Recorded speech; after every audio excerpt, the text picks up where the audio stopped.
me ajeita aqui. Então pronto, agora altos papos com o CEO da empresa, o grande mente Comedor de pão. do Nose. Do Nose. O cara que tá há 20 anos tentando fazer o Nose acontecer e finalmente a gente conseguiu entender, eu e Carol. E a gente começou. Então agora é altos papos com o Daniel Mira. Enquanto isso eu vou dirigindo aqui de chofer, motorista. E a gente vai falar o que quiser aqui, pode? Como é que o que quiser. A gente tem um monte de reflexões, né? A gente acabou de voltar de uma imersão de biomimética em Pirenópolis que foi mind stretching, né? Que o Bantilho fala, explodiu a cabeça. Do mergulho, né? Experiência do mergulho. A gente está indo para uma reunião de outro projeto massa que é o Super Soma. Então tem muitas coisas legais acontecendo. Então tem muita reflexão, né? Fora que você sempre tem alguma reflexão sobre qualquer coisa. A gente pode fazer uma reflexão filosófica sobre o pão de cereais que eu vou comer agora enquanto a gente vai para a reunião.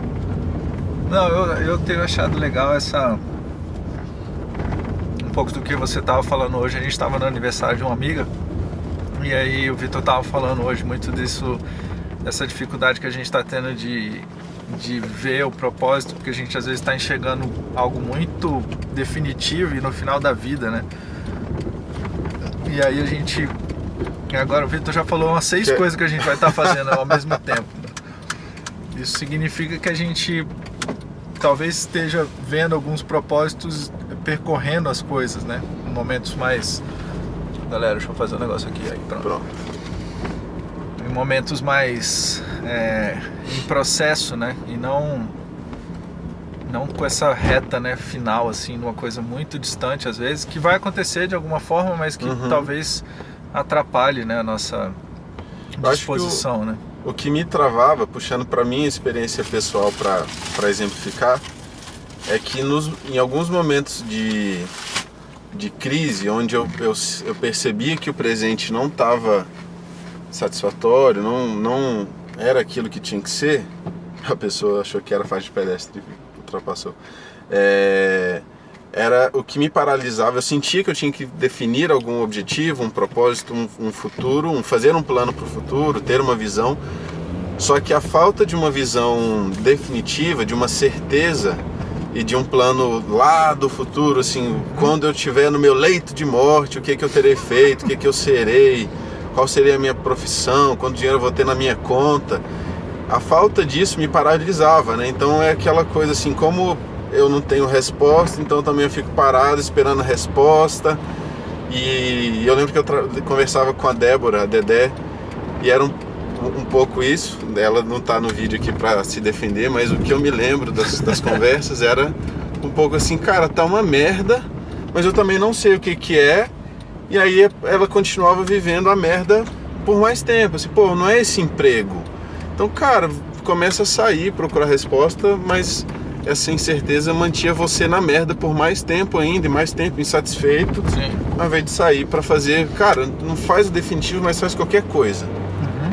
Porque aí vocês trouxeram no almoço esse lance de que muitas vezes a resposta está no caminho. Sim. Não está só na mente ou só no plano, mas vai estar no caminho, começa a andar, né? E parece sempre, essas respostas elas sempre existem, né? A gente vê esses filmes, sei lá, aqueles filmes de arte Kung Fu, assim, das antigas, né? Aí os caras chegam, não sei o que, a resposta está no caminho. A gente ainda vive isso de uma maneira abstrata, né? E tem um grau de dificuldade grande em entender essas coisas.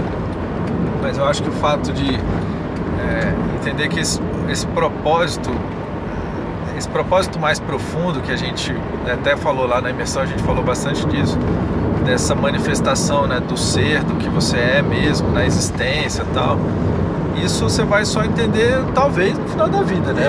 Talvez, né? Tem um monte de coisa pra você viver. Então tem pontos aí que a gente não precisa complexificar tanto, né? Porque a existência em si, ela já tem respostas, né, para as nossas perguntas mais profundas. Só que como a gente está ansioso com o futuro, a gente para de olhar o presente, né? E isso hoje é engraçado, assim, eu vejo muito que as épocas elas vão respondendo pra gente as coisas, né? Assim, então hoje o que a gente tem mais tido é um sintoma de ansiedade, né, em geral, assim, porque porque tá vivendo pouco o presente. E viver pouco o presente é tá curtindo, né? Tá criando, tá se dispondo a fazer as coisas, né? A gente foi fazer lá aquele negócio da fogueira lá que eu tinha falado pra vocês. A Carol me pediu pra fazer uma fogueira. Aí eu cheguei, caraca, fazer uma fogueira. Aí eu gerei uns 6 milhões de empecilhos pra fazer a fogueira na minha cabeça. Ia queimar o jardim do cara, não tinha onde acender o fogo, mas a lenha tá molhada, e não sei das quantas, Aí chegou uma hora que eu falei, cara, chega, só faz, porque não é pra você. É pras pessoas, assim, porque por mim mesmo, eu não ia fazer porra de uma fogueira. Porra de trabalho do cão, fazer uma desgraça. Fogueira. Deixa pra lá, vamos sentar ali no sofá.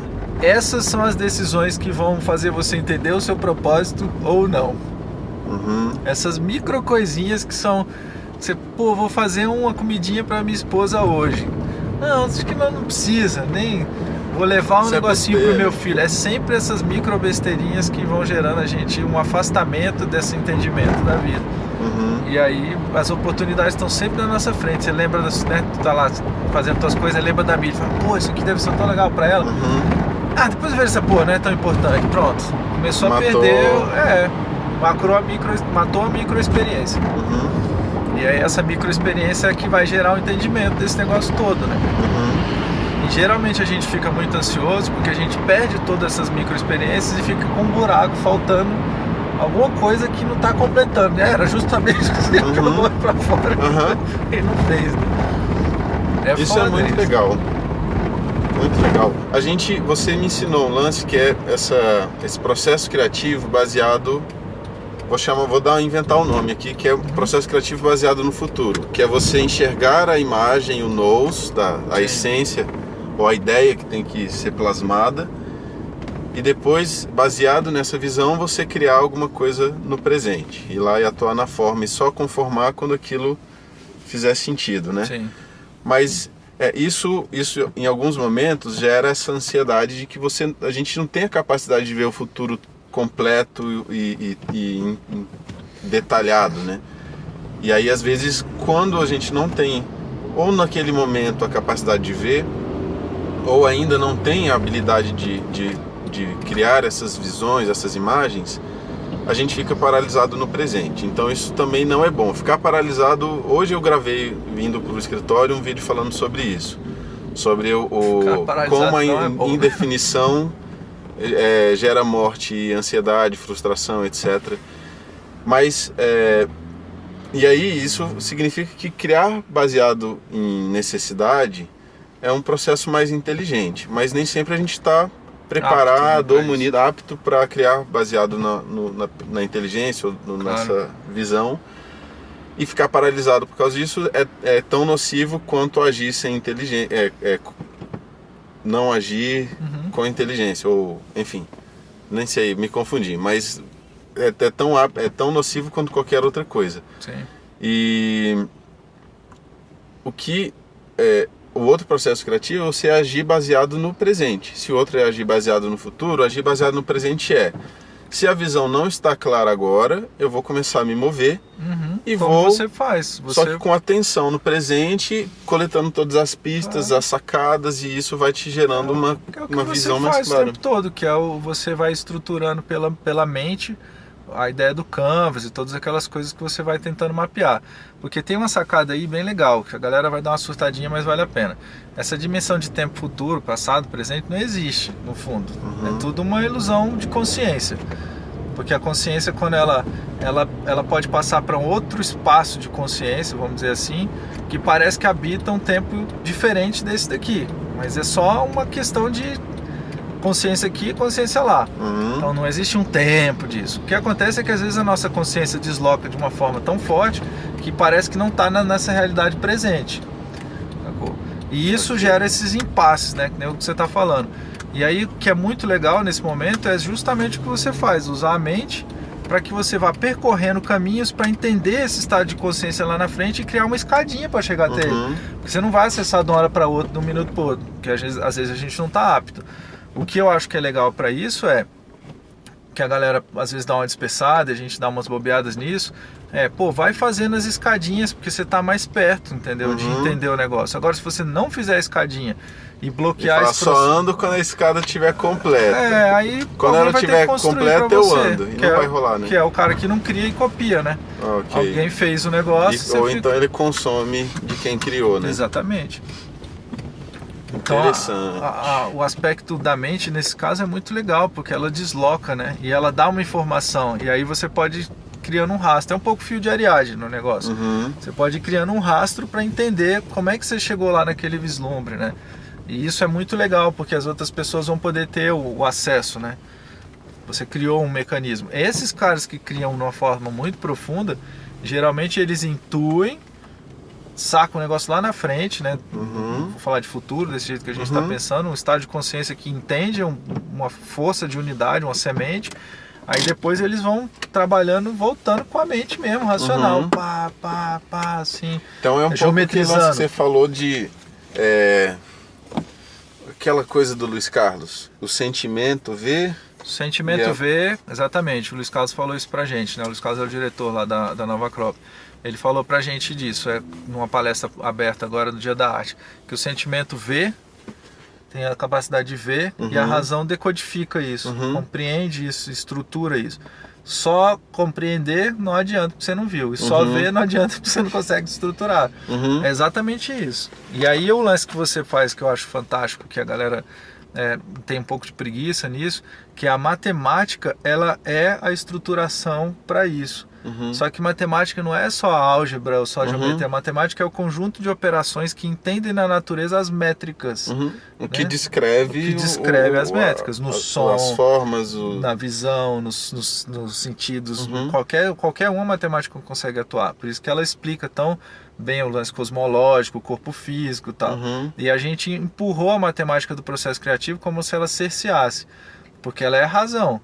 E aí você, junto com a visão, que é o sentimento, essa sacada, ela é perfeita, porque aí faz as músicas que a gente já escutou, né? Essas várias. O sentimento vê, e aí vem a matemática e executa depois. Exatamente, estrutura. E dá um caminho para os outros chegarem. Muito legal. Então, no fundo, é meio que as duas coisas ao mesmo tempo. É esse futuro, entre aspas, de ter a visão. Sim.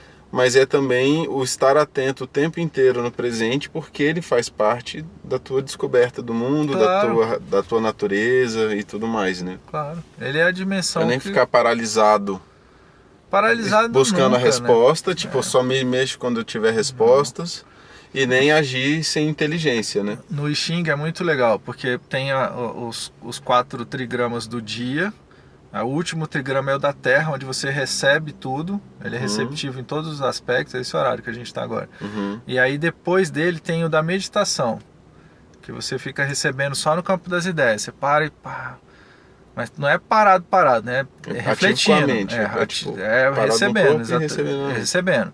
Aí você recebe, depois dele é o céu, que é o da criatividade total. Tudo está em ação. Então você vive, reflete sobre isso e age de forma que é o criativo em tudo, sacou? Legal. Eles são muito safos nesse negócio. Muito maneiro. Beleza? Então bora, né? Bora pra reunião do Super Soma, um projeto que a gente vai contar pra vocês em breve. Bom